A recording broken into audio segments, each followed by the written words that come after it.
Welcome to the problem-solving video for dihybrid crosses and the law of independent assortment.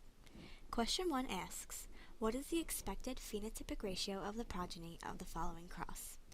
Now there are two ways to do this. You can either do the Punnett square, or you can do the line method that Professor Schmidt showed you in the theory video.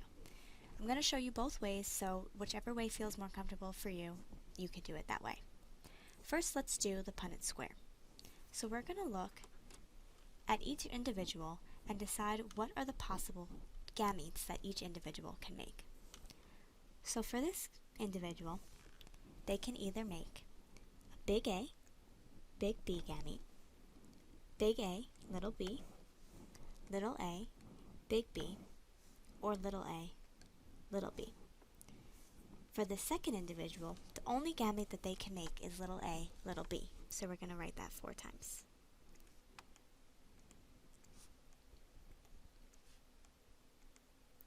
So then you just go through and fill out your Punnett square. So this is going to be this, and it's going to be the same all the way down.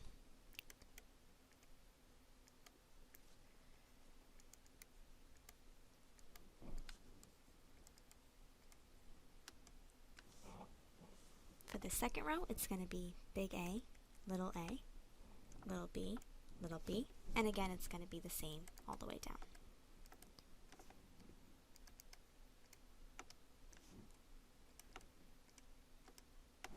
Now it's going to be little a, big B, little b, and the same down here.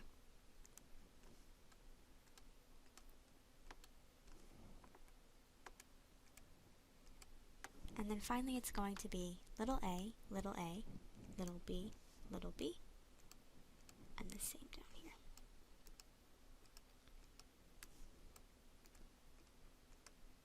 So because the second parental individual could only make one gamete, that means that there are only 4 different genotypes in the offspring. So this is 1, 2, 3, 4, and these are the different genotypes. Phenotypically, let's write it out. So phenotypically, this column 1, they all have a big A and a big B, which means they are phenotypically big A, big B, or dominant for both genes. For column 2, all of these offspring are phenotypically big A and phenotypically little b. For column 3, they're phenotypically little a, big B, and for column 4, they're all homozygous recessive for both traits, so they're phenotypically little a, little b, which means there are only 4 possible outcomes for offspring phenotype, and the ratio is 1 to 1 to 1 to 1, because there are 4 offspring of each phenotype. So our answer is 1 to 1 to 1 to 1, and this was using the Punnett square method. So as I said before, this next method, which is the line method, is just an alternative to the Punnett square. It saves a little bit of time, but if you're not comfortable with it, by all means, feel free to do the Punnett square. So let's do the line method now.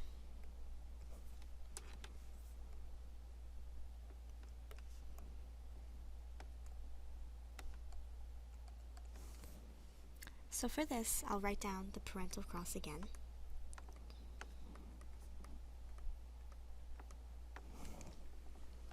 First, we're going to focus on the A locus.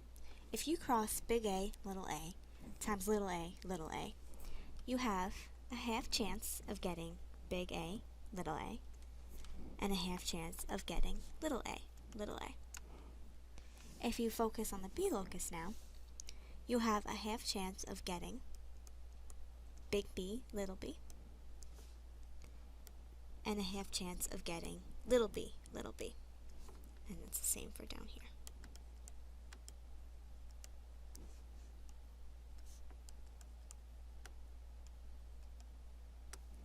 So now for the line method, what you're going to do is multiply the probabilities following the arrows. So you have 1/2 times 1/2 is a quarter chance of big A, big B, little b. A quarter, big A, little b, a quarter little a, big B, little b, and a quarter little a, little b, little b. So the line method really is good for if you want the genotypes of all the offspring. So this column right here, this is the genotype. The problem was asking, though, about phenotypes. So we're going to make another column for phenotypes.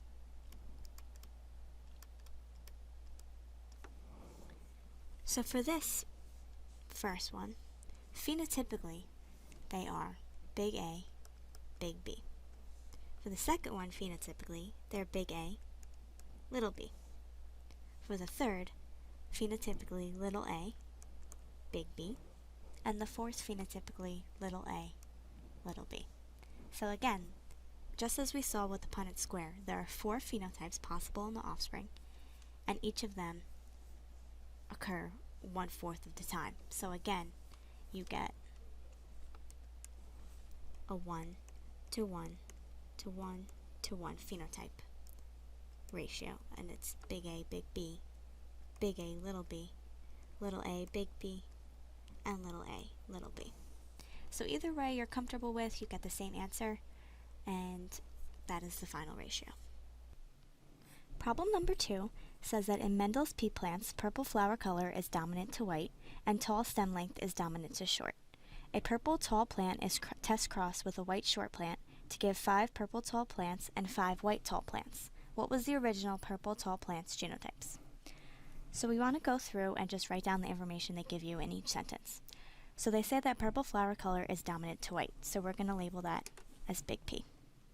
So big P equals purple, and little p equals white, and that's flower color. Now a different gene, which is the stem length gene, says that a tall stem length is dominant to short. So we could say that T is for tall stem length, and little t is for short stem length. Now these are 2 independently assorting genes, so we're going to take each into consideration separately. So the first parent is purple and tall, which means they need to have at least 1 big P to be purple. So the second allele, it doesn't matter if it's big P or little p, it would still look purple. And it's also tall, which means it has at least one big T allele. So this is parental generation, and that's the genotype for the first one. Now it's saying it's test cross. So it is test cross to a white short plant. So to be white, you have to have both recessive alleles, and to be short, you also have to have both recessive alleles. So that is the genotype of the test individual. So then they say, just extend the page a little bit, that for F1, you get 5 purple tall plants. So to be purple, again, you need 1 big P. And again, for tall, you need 1 big T. And you get 5 white tall plants. So to be white, you have to be little p, and to be tall, again, you just need 1 big T allele. Now they want to know what was the original purple tall plant parent's genotype. So they want to know this genotype.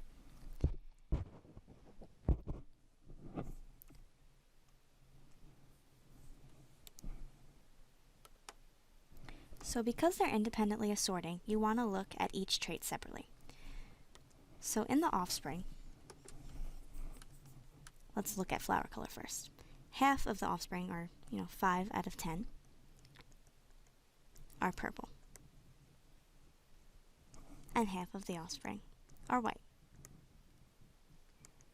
Now if the original parents for this flower color gene is big P and a dash, because we don't know yet, and little p, what you want to know is what genotype in this original parent would give you a 1-to-1 or a 1/2-to-1/2 ratio in the offspring. So in order to even get white, that this dash must be a little p. So that halfway, one gamete would be a little p from this parent, and the other would be big P. And that would be crossed with this. Always the gamete would be little p from this individual. So at least for the flower color gene, we know for this original parent, they were heterozygous at the flower color gene. Now let's look at the stem length gene. So we know that this first parent was big T dash, and that the other parent was little t, little t. So let's write that. And in terms of stem length, all of the offspring were tall. So all of the offspring, so this is P, had at least one big T.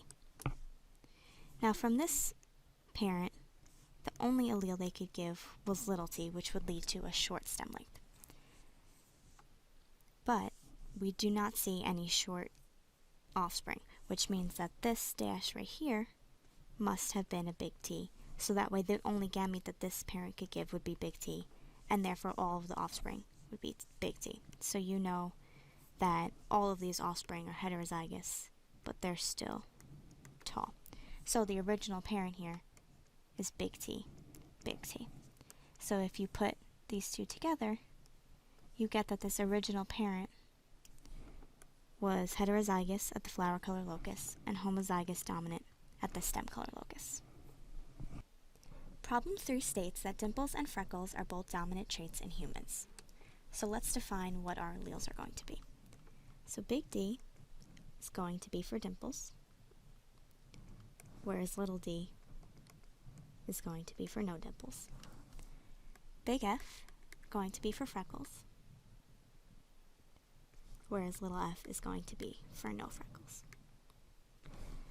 So part A says, if both parents are heterozygous for both the dimple gene and the freckle gene, what is the probability that their first child will have dimples but lack freckles? So let's write the parents. They are doubly heterozygous, both are the same, both big D, little d, big F, little f.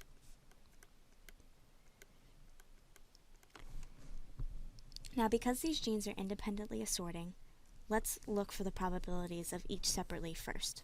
So it says, what is the probability that their first child will have dimples?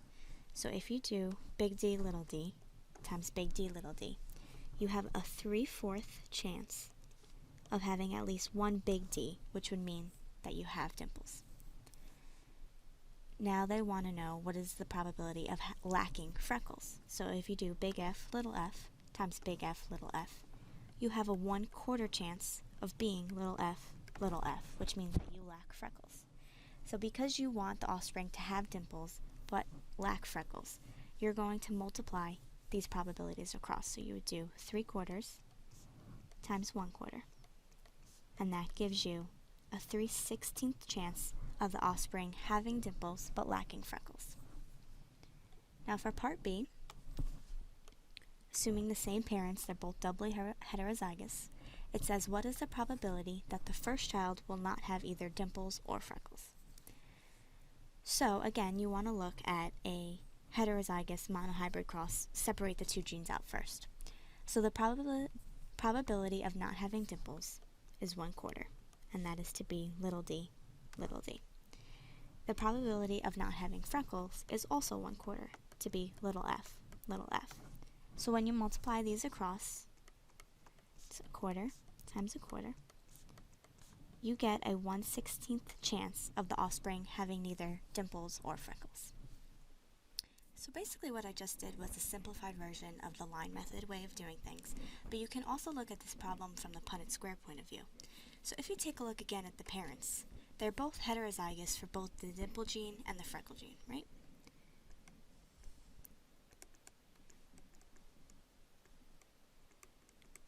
So what is this? This is a simple Mendelian dihybrid cross because they're independently assorted genes and both parents are heterozygous at both loci. So, what is the ratios of the phenotypes for a normal dihybrid cross? You get 9, 3, 3, and 1. The 9 represents the phenotype of being dominant for both traits. 3 is dominant on one trait and recessive at the other, and the other 3 is just the opposite, so it'd be little d, big F. And the 1 is homozygous recessive at both genes. So if you look, part A says, what is the probability that their first child will have dimples but lack freckles? And that represents this phenotype right here, they would have dimples, and they would lack freckles. So there you get 3 out of 16, which is also what we found doing the simplified line method way. And part B, so this is A. Part B says what is the probability that the first child will not have either dimples or freckles, which is represented by this phenotype, which is 1/16, again, the one we got before. So it's good to know that simplified line method that I showed you before for more complex problems, but if it's just a simple dihybrid cross and you remember the ratios of the phenotypes in the offspring, then you could definitely do it this way. Problem 4 says for the following cross, determine the expected frequencies of the following genotypes in the progeny. Now this cross includes 5 different gene loci, A, B, C, D, and E. Because each of these are independently assorting, you can treat each gene and the probability for each separately. So it might seem kind of redundant to do this, but if you're not used to doing simple Punnett squares in your head yet, I want to write out the Punnett square for each of the gene loci. So let's start with A. The first parental individual is big A, little a, and the second is also big A, little a, which is a simple monohybrid cross.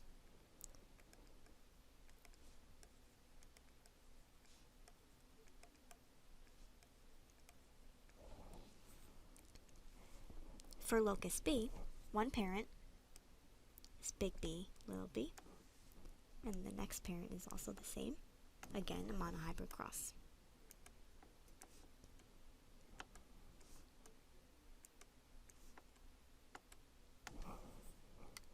For locus C, again both parents are heterozygous.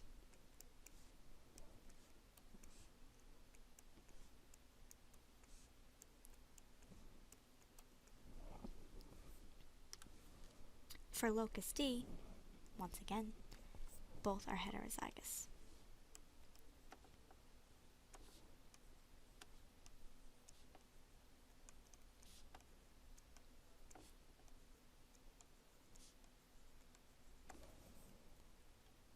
And for locus E, one parent is homozygous dominant, where the other is heterozygous. Color.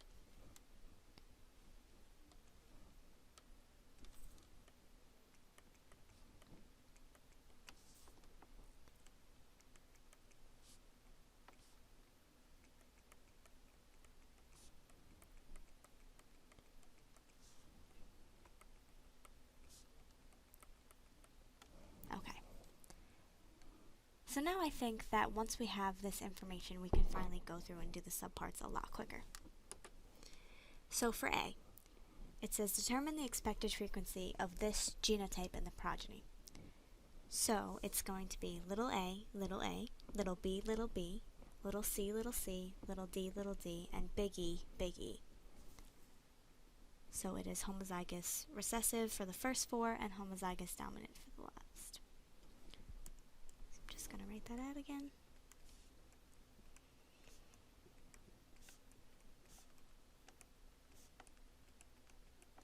So now, because we already did the Punnett squares for each of the different loci, and they're independently assorting, we can just write out the probability for each loci, and then multiply across to get the total outcome. So at locus A, the probability of getting little a, is 1/4. As you can see from this Punnett square. For B, it's also 1/4. C, again, it's 1/4. And for D, it's 1/4. Now for E, the probability of getting big E is 1/2, as there's 2 big E's and 2 big E's, little e's. So this is 1/2. So if you multiply these across, you get 1 over 5/12.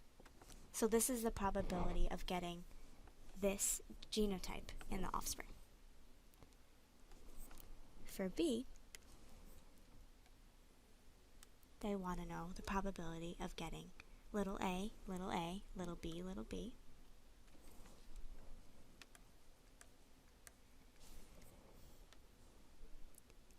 big C, big D, little d, and big E, little e.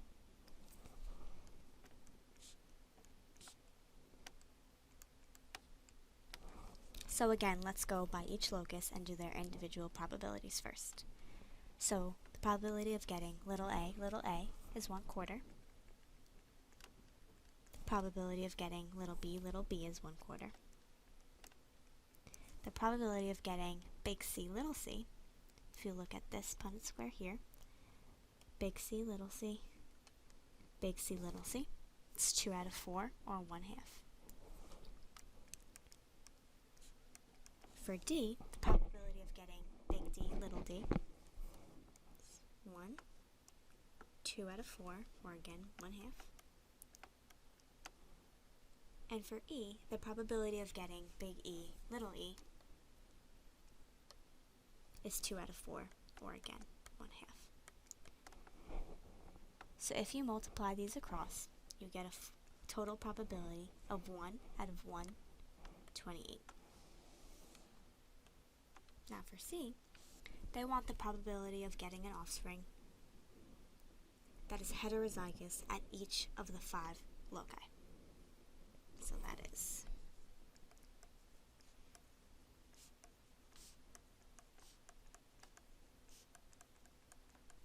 So the probability of being heterozygous at A is 2/4, or again 1/2.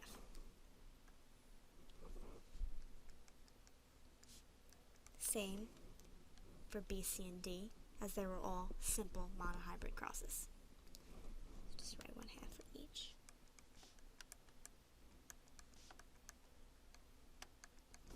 And for E, as we said before, the probability of getting big E, little e, is 2/4, or 1/2. So if you multiply these probabilities of cross, you get 1 out of 32. And that is the probability of the offspring being heterozygous at each of the 5 loci. Now part D is asking something a little bit different.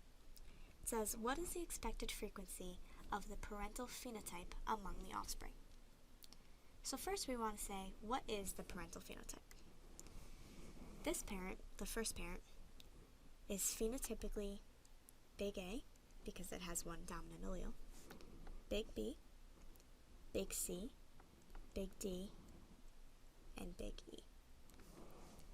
The second parental individual is again big A, big B, big C, big D, and big E.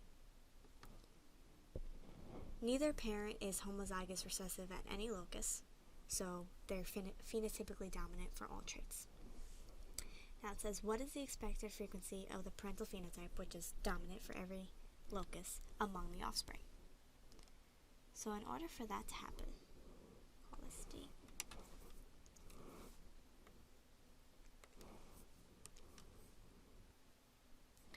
An offspring has to have at least one dominant allele for each locus to be phenotypically dominant, just like their parent. So they have to be A dash, big B dash, big C, big D, and big E. Again, this dash means that it doesn't matter if the other allele is dominant or recessive, because the dominant allele will mask the phenotype. So for A, the probability of having at least one big A allele is 3/4, so 3 out of 4.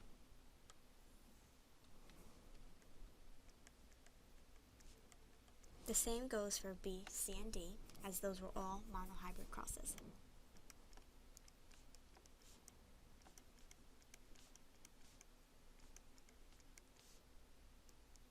For E, the probability of the offspring having at least one big E allele is 1, because 100% of the offspring have at least one big E allele.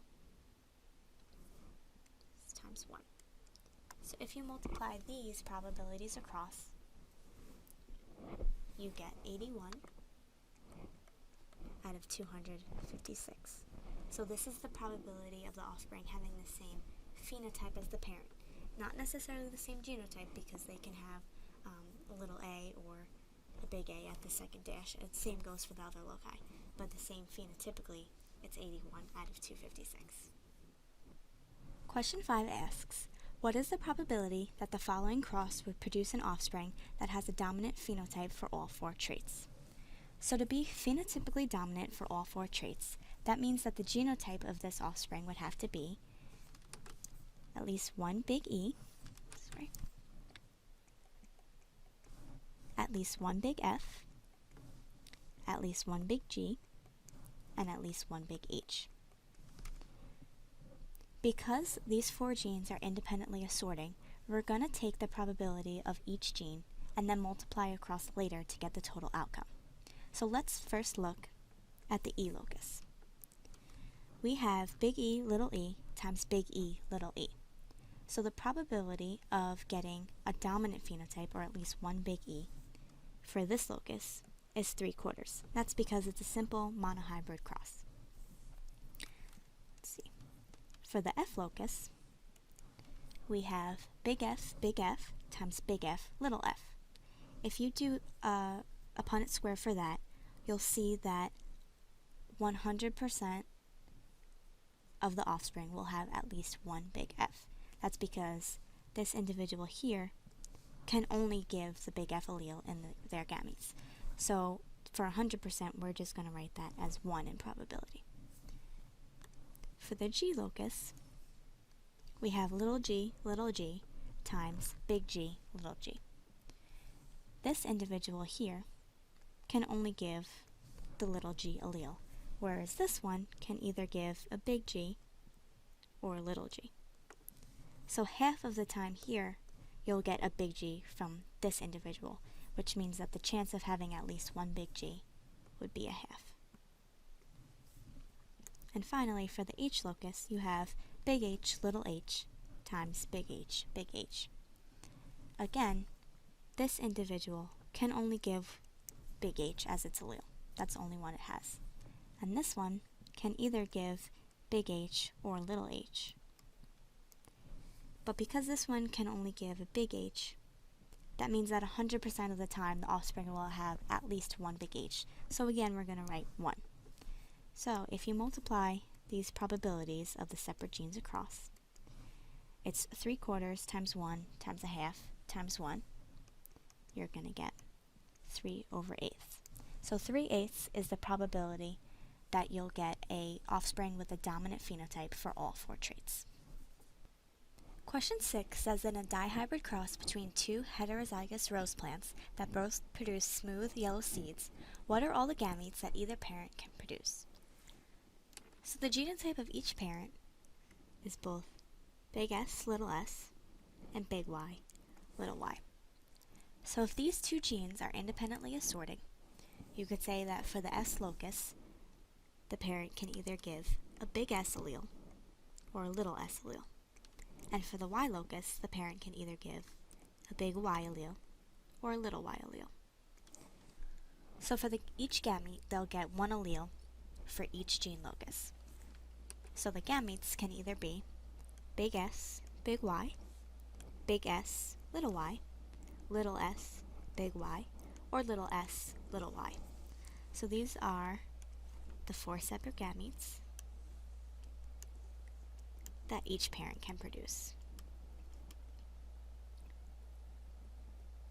And these are the only 4 genetically different gametes that they can produce.